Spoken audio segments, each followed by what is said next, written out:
Selamat pagi bagi kita semua.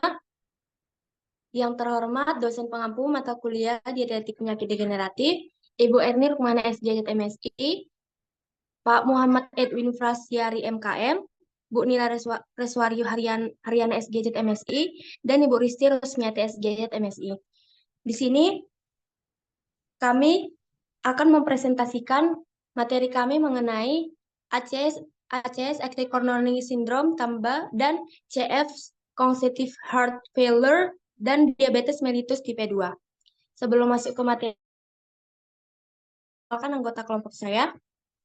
Yang pertama saya sendiri Agatha Christina Simamora, kemudian Fatia Fadila Sari, kemudian Fesi Korija Afda, kemudian Nabila Syafitri, kemudian Fadia Diva Ramanda, dan yang terakhir Nurul Anissa. Gambaran kasus.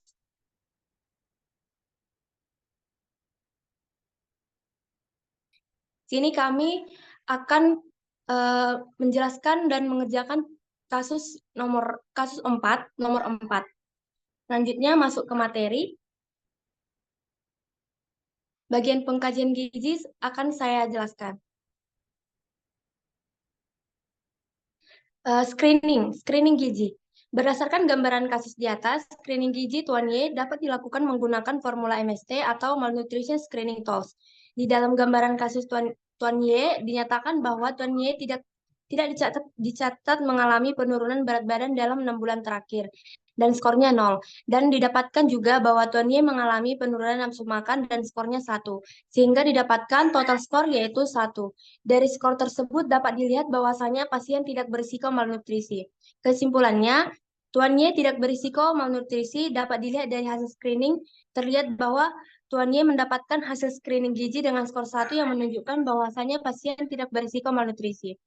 Kemudian antropometri, hasil pengukuran pada tanggal 7 Februari 2023 pukul 10.30 didapatkan hasil bahwa berat badan pasien yaitu 94 kg, tinggi badannya 165 cm, IMT-nya 34,5 kg per meter kuadrat, dan berat badan idealnya yaitu 58,5 kg. Berdasarkan data IMT, status gizi pasien tergolong obesitas yaitu 34,5 kg per meter kuadrat dengan nilai rentang obesitas yaitu di atas 27 kg per meter kuadrat menurut Kemenkes 2024. Selanjutnya bagian biokimia. Pemeriksaan laporan dilaksanakan pada tanggal 7 Februari 2023. Berikut tabel pemeriksaan biokimia. Nah, kesimpulannya, berdasarkan hasil pemeriksaan biokimia pada tabel di atas, maka didapatkan hasil bahwasanya DDS 312 mg per desiliter tinggi karena nilai normalnya 140 sampai 200 mg per desiliter, yang menunjukkan adanya penyakit diabetes mellitus dan troponim 1. Dan troponim 1 1,88 Ng per ml termasuk tinggi karena nilai normalnya itu adalah 0 sampai 0,04 Ng per ml. Kemudian kadar troponin 1 yang tinggi itu merupakan indikator adanya kerusakan otot jantung, sedangkan PDW yang dialami pasien yaitu normal. Selanjutnya, fisik klinis. Pengkajian fisik klinis dilaksanakan pada tanggal 7 Februari 2023, di mana dari data klinis pada tabel itu diketahui bahwa tekanan darah tinggi pasien itu beresiko yang membuat risiko penyakit ACS dan CHF.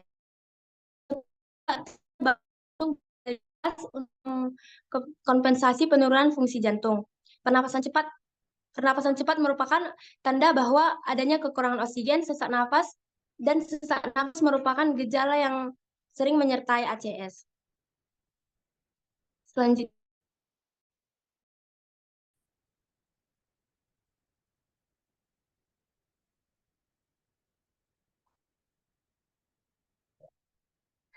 bagian riwayat makan, bagian asupan makanan kualitatif. Pasien mengalami nyeri dada terasa menyesak secara tiba-tiba 2 hari yang lalu sebelum melakukan kunjungan ke rumah sakit. Kemudian mengalami nyeri seperti tertindih, mual, dan muntah. Pasien menyukai makanan dan bersantan seperti gulai ayam dan gulai telur. Pasien makan sayurnya itu brokoli dan wortel. Pasien sangat jarang mengkonsumsi buah-buahan. Selain itu, pasien juga sering mengkonsumsi teh manis setiap pagi. Dari hasil recall 1 kali 24 jam yang dilakukan pada tanggal 7 Februari 2023, pasien di pagi hari mengkonsumsi nasi setengah centong, kemudian telur bumbu kuning dan selingannya itu kue jagung. Makan siangnya nasi setengah centong dengan lauk ayam Kentucky, tempe bacem, rebusan kacang panjang, dan jagung dan pisang hanya habis setengah porsi. Makan malamnya itu nasi setengah centong, ikan goreng, tahu gulai, rebusan sawi dan wortel, dan semangka. Dan semangkanya hanya habis setengah porsi. Dan bagian kuantitatif, hasil recall asupan makanan pasien sebelum masuk ke rumah sakit yang dilakukan pada tanggal 7 Februari 2023, energinya yaitu 1.168 kilokalori, proteinnya 40,9 gram, lemaknya 27,9 gram, karbohidratnya 188,4 gram. Kemudian pemenuhan kebutuhan gizi sebelum masuk rumah sakit dari hasil recall pada tanggal 7 Februari didapatkan bahwa asupan energi yang diperoleh pasien sebesar 1.168 kilokalori dan kurang dari kebutuhan pasien sebesar 1.104 kilokalori. Untuk kebutuhan asupan protein masih kurang dari kebutuhan yaitu 40,9 gram dari kebutuhan yaitu 52,65 gram. Asupan lemak 27,9 gram kurang dari kebutuhan yaitu 39 gram. Sedangkan untuk pemenuhan karbohidrat pasien sebesar 188,4 gram masih kurang dari kebutuhan yaitu sebesar 210,6 gram. Slide selanjutnya.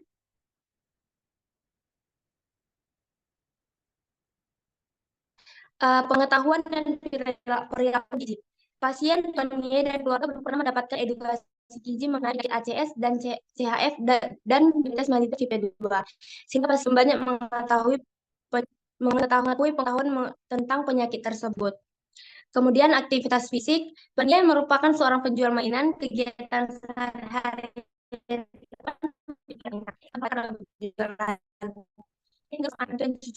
cucunya yang mengolah makanannya adalah anaknya. Selanjutnya, slide selanjutnya. Kemampuan pasien menerima makanan. Pada tanggal 7 Februari 2023, pasien memiliki gangguan kesulitan menerima makanan. Pasien mengalami mual dan muntah dan aku mengalami penurunan nafsu makan. Baik, selanjutnya akan dijelaskan oleh baik, pemenuhan zat gizi. Pemenuhan zat gizi menggunakan Perkenit tahun 2021. BMR didapatkan hasil 1.755 kilokalori. Yang kedua, usia didapatkan hasil 351 kilokalori. Yang ketiga, aktivitas didapatkan hasil 351 kalori. Yang keempat, stres didapatkan hasil 175,5 kilokalori. Yang kelima, berat badan didapatkan hasil 526,5. Yang keenam, didapatkan hasil 1.404 kilokalori. Yang ketujuh, protein 52,65 gram. Yang kedelapan, lemak didapatkan hasil 39 gram. Yang kesembilan, karbohidrat hasil 210,6 gram. Kemudian ketersediaan bahan makanan cukup memadai dikarenakan Tuan Y tinggal bersama anak, menantu, dan cucunya, di mana yang mengolah makanan adalah anaknya. Kesimpulannya, pasien tidak mengalami kesulitan mendapatkan bahan pangan yang diolah.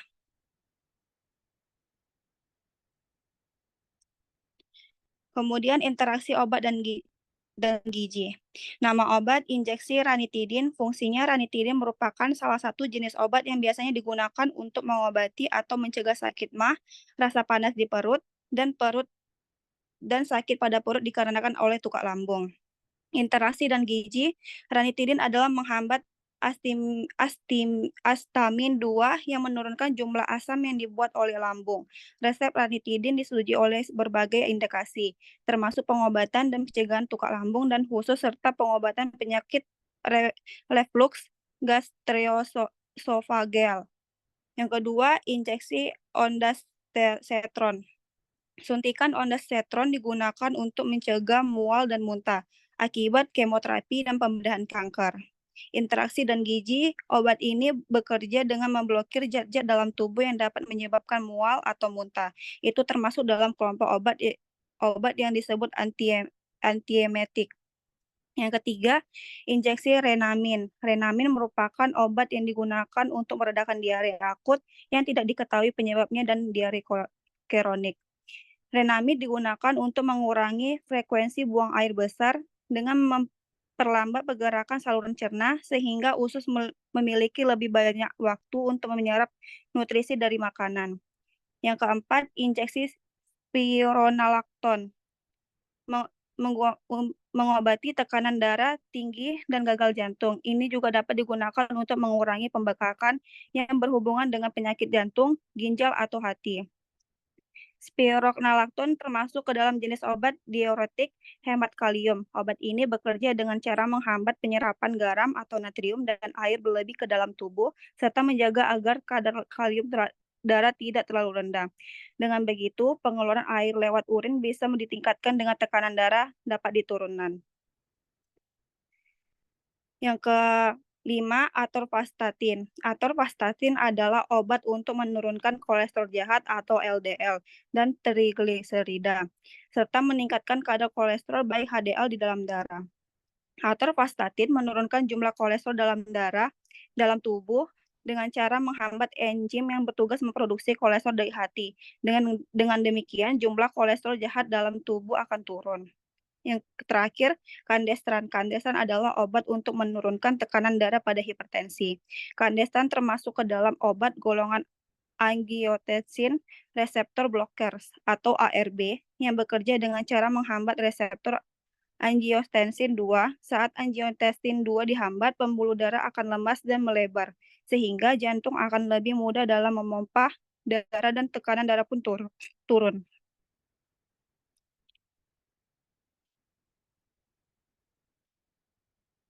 Berikutnya riwayat personal. Yang pertama, keluhan utama pasien. Pasien mengalami nyeri dada terasa menyesat secara tiba-tiba, nyeri seperti tertindih dan merasakan mual dan muntah. Yang kedua, riwayat penyakit sekarang. Pasien diagnosa mengalami penyakit ACS atau akut coronary syndrome, ditambah CHF atau congestive heart failure, ditambah diabetes mellitus tipe 2. Yang ketiga, riwayat penyakit dahulu. Pasien memiliki riwayat penyakit terdahulu yaitu hipertensi tipe 1. Selanjutnya, diagnosis gizi. Yang pertama, domain intake. NI 2.1 asupan oral tidak adekuat berkaitan dengan penurunan nafsu makan akibat mual dan muntah ditandai dengan hasil rekal 24 jam kategori defisit ringan energi 83% dan karbohidrat 89% serta kategori defisit sedang yaitu protein 78% dan lemak 72% dari kebutuhan. Kedua, domain klinikal NC 2.2 perubahan nilai laboratorium terkait dengan hasil lab GDS 312 mg per desiliter ditandai dengan adanya penyakit diabetes mellitus, troponin 1,88 Ng per ml dengan PDW 16,2 femtoliter ditandai dengan indikator adanya penyakit ACS atau akut coronary syndrome plus CHF atau congestive heart failure. Yang kedua, NC 3.3.4 obesitas kelas 2 berkaitan dengan kurangnya aktivitas fisik ditandai dengan hasil perhitungan IMT 34,5 kg M42. Yang ketiga, domain behavior atau NB.1 pengetahuan yang kurang tentang makanan dan zat gizi terkait dengan kurangnya paparan informasi sebelumnya ditandai dengan tidak ada pengetahuan sebelumnya tentang kebutuhan atau rekomendasi makanan dan gizi. Yang kedua, NB 2.1, tingkat aktivitas fisik rendah terkait dengan kurang pengetahuan tentang manfaat dari aktivitas fisik ditandai dengan IMT 34,5 yang dikatakan status gizi obesitas kelas 2. Selanjutnya akan dibacakan oleh rekan saya. Selanjutnya yaitu intervensi. Perencanaan. Adapun intervensi gizi yang akan dilakukan pada tahap kasus ini yaitu terapi diet dan terapi edukasi. Yang pertama, terapi diet. Prinsip dietnya menggunakan diet jantung ditambah dengan diet diabetes mellitus tipe 2 atau pada kategori 1.300 kalori dan diet rendah natrium 1.500 mg. Dengan tujuan diet yaitu menurunkan berat badan mencapai berat badan ideal agar tidak memperberat kerja jantung, membantu menurunkan kadar glukosa darah pasien mendekati normal, menurunkan kadar tekanan darah hingga normal, meningkatkan konsumsi serat larut air, membatasi serta menghindari sumber makanan yang mengandung lemak jenuh dan kolesterol, membatasi asupan natrium, pembatasan pemberian makanan tinggi purin, mempertahankan keseimbangan cairan agar tidak terjadi penumpukan cairan atau edema, meningkatkan derajat kesehatan secara keseluruhan melalui gizi seimbang, serta meningkatkan kualitas hidup pasien. Dengan syarat diet menjalankan prinsip tepat 3J, yaitu jumlah kalori dan zat gizi tepat jumlah kalori dan zat gizi, tepat jenis bahan makanan dan minuman, dan tepat jadwal. Asupan energi cukup yaitu sesuai dengan kebutuhan sebesar 1.404 kilokalori. Asupan lemak 25% yaitu sesuai dengan kebutuhan sebesar 39 gram. Asupan protein 15% sesuai dengan kebutuhan yaitu sebesar 52,7 gram. Asupan karbohidrat 60% sesuai dengan kebutuhan yaitu 210,6 gram. Pembatasan bahan makanan sumber kolesterol maksimal 200 mg per hari. Membatasi konsumsi lemak jenuh lebih kecil dari 7% dari kebutuhan energi yaitu 10,9 gram per hari. Cukup mengkonsumsi asam lemak omega 3 yaitu 1,6 gram per hari. Asupan serat larut air diberikan 25 gram per hari. Vitamin B3 atau niacin sesuai dengan kebutuhan yaitu 16 mg per hari. Vitamin B12 sesuai dengan kebutuhan yaitu 4 mikrogram per hari. Vitamin D sesuai dengan kebutuhan yaitu 20 mikrogram per hari. Vitamin E sesuai dengan kebutuhan yaitu 15 mikrogram per hari. Asupan kalsium sesuai dengan kebutuhan yaitu 1.200 mg per hari. Asupan kalium sesuai dengan kebutuhan yaitu 4.700 mg per hari. Asupan magnesium sesuai dengan kebutuhan yaitu 350 gram per hari. Serta asupan natrium dibatasi lebih kecil dari 1.500 mg per hari. Selanjutnya, terapi edukasi. Tujuannya yaitu meningkatkan pengetahuan pasien dan keluarga mengenai makanan yang dikonsumsi dan dibatasi oleh pasien terkait dengan kondisi penyakit yang dialami pasien yaitu ACS, gagal jantung atau CHF, dan diabetes mellitus tipe 2.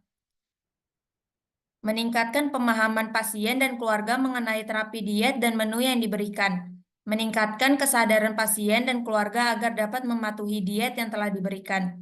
Kemudian meningkatkan motivasi pasien dalam menjalankan diet dan memotivasi pasien untuk sembuh. Sasarannya yaitu pasien dan keluarga pasien. Kemudian waktu untuk melakukan edukasi yaitu diberikan selama 20 menit pada saat pengantaran selingan pagi. Tempatnya yaitu di ruangan inap pasien yaitu di ruangan Jabal Rahmah B7 Rumah Sakit Umum Haji Medan. Selanjutnya yaitu metode yang digunakan. Edukasi diberikan menggunakan metode konseling secara langsung kepada pasien dan keluarga di ruang rawat inap pasien. Konseling dilakukan dengan cara ahli gizi memberikan materi sekaligus tanya jawab dengan pasien dan keluarga pasien. Media atau alat bantunya yaitu leaflet mengenai ACS, gagal jantung atau CHF, dan diabetes mellitus tipe 2. Adapun materinya yaitu hal-hal mengenai ACS, gagal jantung atau CHF, dan diabetes mellitus tipe 2, seperti pengertian hingga hal-hal yang dapat menyebabkan penyakit tersebut. Selanjutnya yaitu penjelasan mengenai diet yang diberikan seperti tujuan diet, prinsip diet, syarat diet, serta menu rekomendasi, makanan yang dianjurkan dan dibatasi oleh pasien. Yang terakhir yaitu mengenai evaluasi.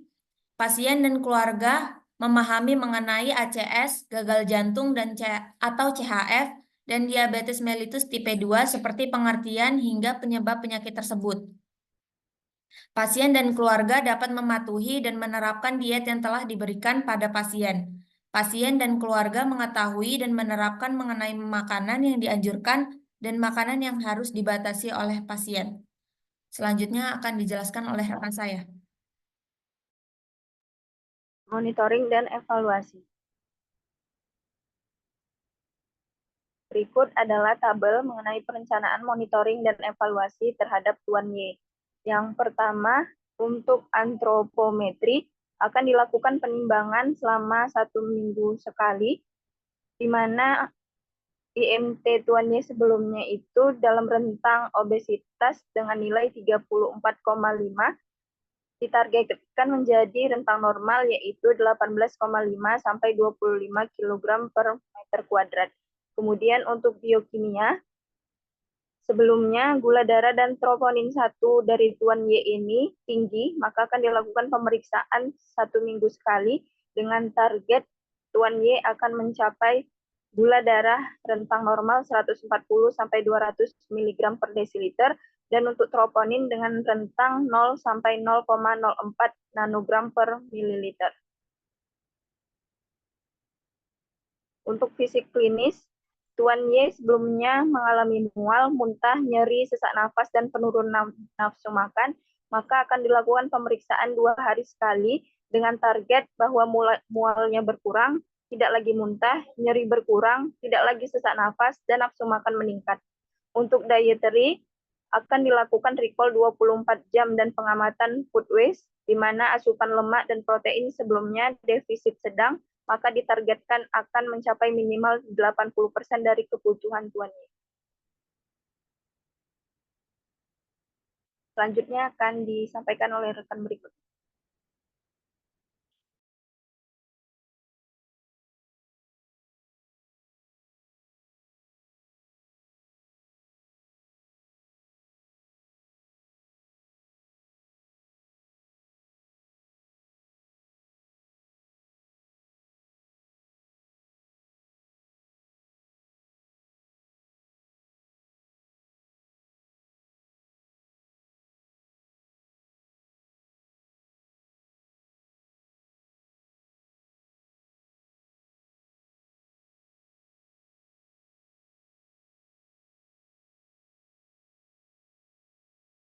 Selanjutnya kesimpulan. Setelah melakukan screening gizi serta diagnosis, intervensi, dan monitoring, maka Tuan Y dapat dikatakan tidak berisiko malnutrisi dengan hanya screening gizi. Dengan skor 1 yang menunjukkan bahwa pasien tidak berisiko malnutrisi. Namun berdasarkan IMT, status gizi pasien tergolong obes dengan nilai rendah obes lebih dari 27 kg per meter kuadrat. Sedangkan dengan hasil pemeriksaan biokimia didapatkan GDS pasien sebesar 312 mg per dl. Ini menunjukkan adanya penyakit diabetes mellitus dan troponin 1,88 mg per ml. Serta kadar troponin 1 yang tinggi merupakan indikator adanya kerusakan otot jantung.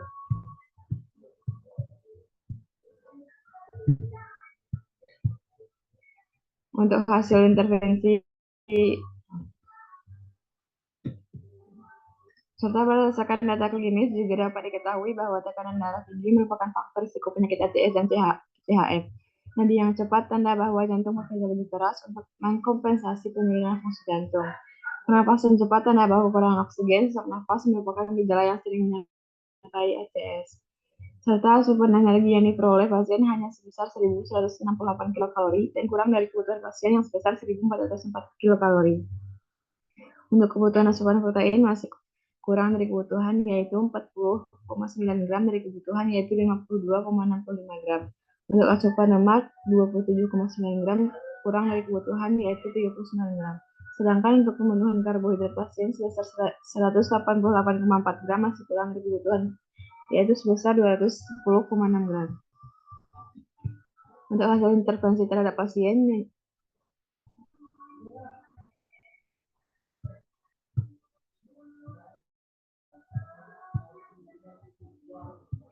Tuan Y disarankan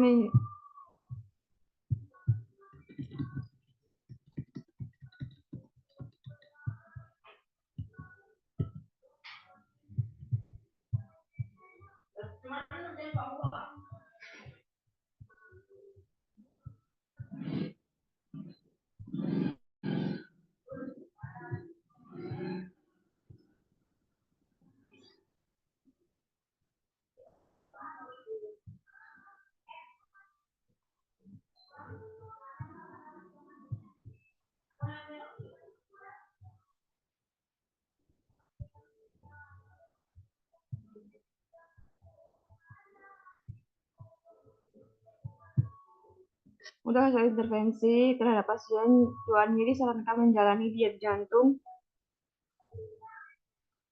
plus diet diabetes mellitus tipe 2 atau 1.300 kalori rendah serta rendah natrium 1.500 mg natrium. Diberikannya makanan secara oral yaitu berupa makanan yaitu tepat jumlah kalori dan zat gizi, tepat jenis bahan makanan dan minuman, dan tepat jadwal. Asupan energi cukup sesuai dengan kebutuhan yaitu 1.404 kalori. Asupan lemak 25% sesuai dengan kebutuhan yaitu 39 gram. Serta asupan protein 15% sesuai dengan kebutuhan yaitu 52,65 gram. Asupan karbohidrat 60% sesuai dengan kebutuhan yaitu 210,6 gram. Untuk hasil monitoring nilai kecukupan energi sebanyak 83%, namun nilai kebutuhan pada protein defisit sedang dengan persentase kecukupan protein 78% pada persentase lemak defisit sedang yaitu pada kecukupan lemak 72% dan kecukupan defisit ringan karbohidrat hanya 89%.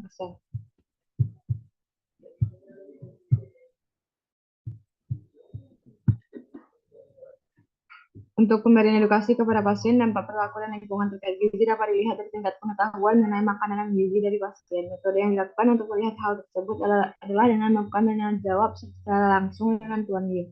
Setelah dilakukan tanya jawab, pasien dan keluarga pasien memahami terkait penyakit yang dialami dan akan berusaha untuk merubah pola hidup menjadi lebih baik. Salah satunya dengan memperhatikan asupan makan seperti memperhatikan makanan yang dianjurkan, dibatasi, dan dihindari untuk pasien. Maka diharapkan pasien untuk mengubah pola makan dan menyesuaikan makan sesuai anjuran dokter terkait penyakit yang diderita. Sebagai penanggungan memperkecil kemungkinan yang lebih serius.